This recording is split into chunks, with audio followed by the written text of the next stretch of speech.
Hello friends, welcome to another video. Friends, আজকে আপনাদেরকে আমি দেখাবো এই বর্ষাকালে অ্যাডেনিয়াম গাছ কিভাবে লাগাতে হয়। তো চলুন দেরি না করে তাড়াতাড়ি আমি জিনিসটা দেখিয়ে দিই। তো তার জন্য একটা 4 ইঞ্চি মতো আমি টব নিয়েছি। বেশ গাছটাও ছোট, সেই পরিমাণে আমি টবটা নিয়েছি। তো এই গাছটাতে এবার কিভাবে আমি লাগাতে হবে সেটা দেখাবো। এর জন্য আমি এক টব মতো সিন্ডার নিয়েছি। সিন্ডারটা খুবই প্রয়োজন, তার কারণ বর্ষাকালে জলটা যাতে সঙ্গে সঙ্গে পাস হয়ে যায়, তার জন্য সিন্ডার প্রয়োজন। আপনারা সিন্ডার না নিয়ে বালিও নিতে পারেন, মোটা বালি, বালির ভিতরে যে ছোট ছোট পাথর থাকে ওইটা। এরপর আমি একটা পরিমাণে বালি নিয়ে নিলাম, একটু মোটা বালি, যাতে সিন্ডার মোটা বালিতে ড্রেনেজ ব্যবস্থাটা আরও ভালো হয়। এরপর একটা পরিমাণ আমি নিয়ে নিলাম গোবর সার। এরপরে আমি নেব অল্প একটু পরিমাণে মাটি। মাটির ভাগটা খুব অল্পই দিতে হয়, এতে বেশি দেওয়ার প্রয়োজন নাই। তার কারণ হচ্ছে যে এটা মরু অঞ্চলের গাছ, তো এটা মরু অঞ্চলের গাছ বালিতেই বেশ ভালো হয়।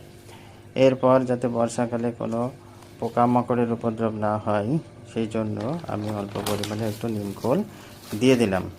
এরপর একটু হাড়ের গুঁড়ো দিলাম। হাড়ের গুঁড়োতে এই গাছটা যাতে একটু সতেজ হয়ে ওঠে আর হয়ে ওঠে। তার আগে তো দিয়েইছি গোবর সার।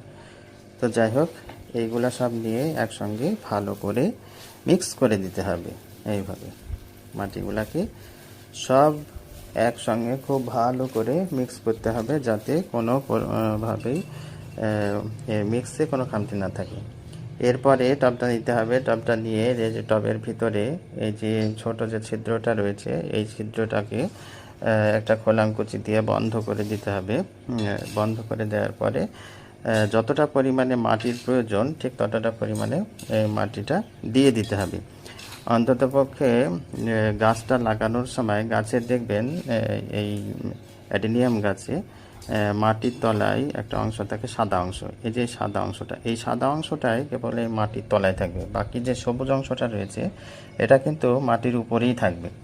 তো এইভাবে বসিয়ে আস্তে আস্তে আমি এই মাটিটা আস্তে আস্তে দিয়ে দেব, যাতে সাদা অংশটা গোটাটা এই মাটির তলায় থাকে এবং সবুজ অংশটা মাটির উপরে থাকে। কোনোভাবে সবুজ অংশটা মাটির তলায় রাখা যাবে না।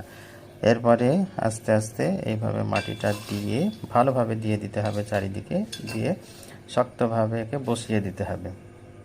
দেখুন আমি কিভাবে বসাচ্ছি, এভাবে শক্তভাবে বসিয়ে দিতে হবে। এইভাবে সুন্দর করে গাছটাকে লাগিয়ে দিতে হবে।